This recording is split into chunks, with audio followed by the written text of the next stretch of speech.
So now we are in Umbria with Conestabile della Staffa, or della Staffa for short.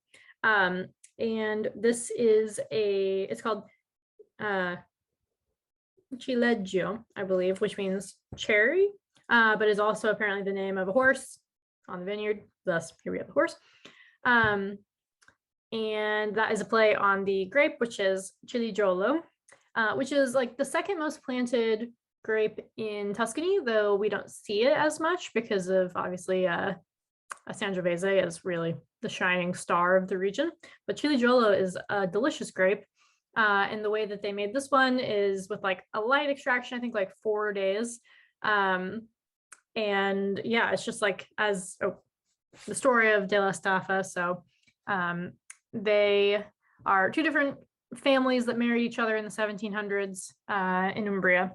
And his wife of the now winemaker was like the person that was inheriting the vineyards.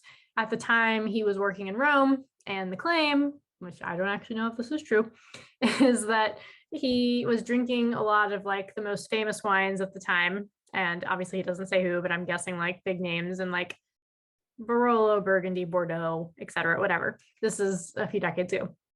And supposedly he was feeling ill. He went to the doctor. The doctor said that his blood was like murky or something was wrong with his blood, and it was full of chemicals.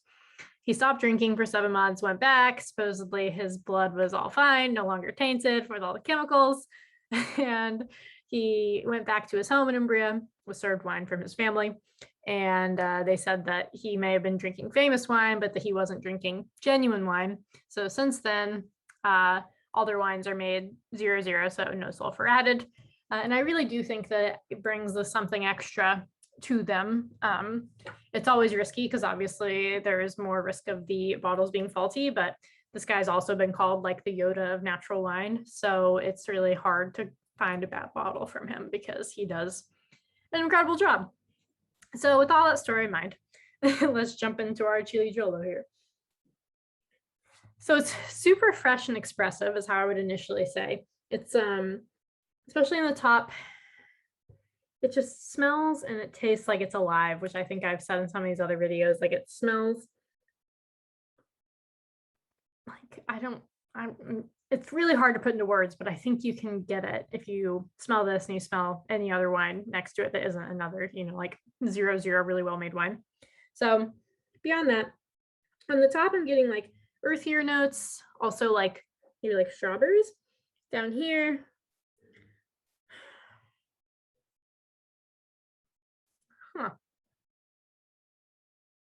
normally I always say I'm getting cherries initially, but I'm getting mainly just raspberries. Okay. The further I put my nose in, the deeper it gets and the more it's like, yeah, there's, especially if I open my mouth when I do it, there's more. They're like red fruit. It's like red cherries, raspberries. It's not tart fruit. All right. And on the palate,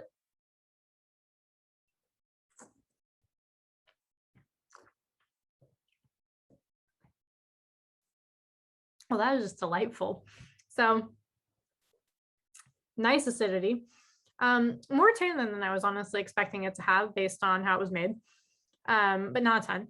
The fruit actually felt darker, but still like raspberries there. Definitely still like that earthiness to it that was great. And then this je ne sais quoi like aspect of it that's just like saying, I'm alive, like there's all these microbacteria still in me, like hooray, like healthy wine or whatever.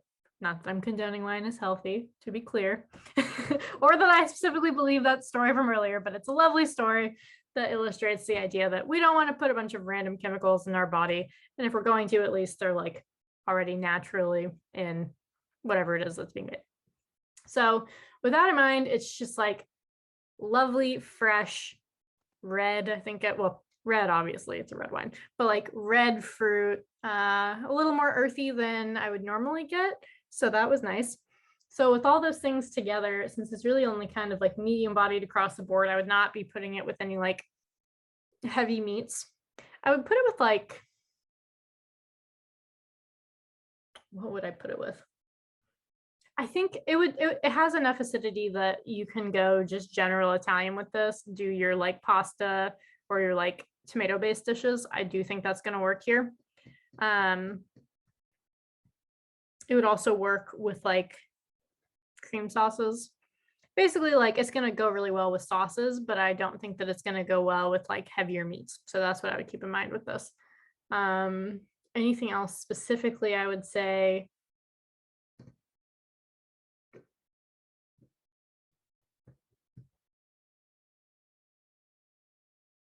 gnocchi. Now I'm just getting hungry because I like went through all these different dishes, but gnocchi with gorgonzola. Oh man, I would love to have this with gnocchi with gorgonzola and some little like pine nuts on top. Man, that sounds delicious. Maybe I'll have to make some. All right, that's what I would put with it. I hope you enjoy it. De La Staffa is amazing. I'm so excited that we have his wines this month, and I hope you enjoy.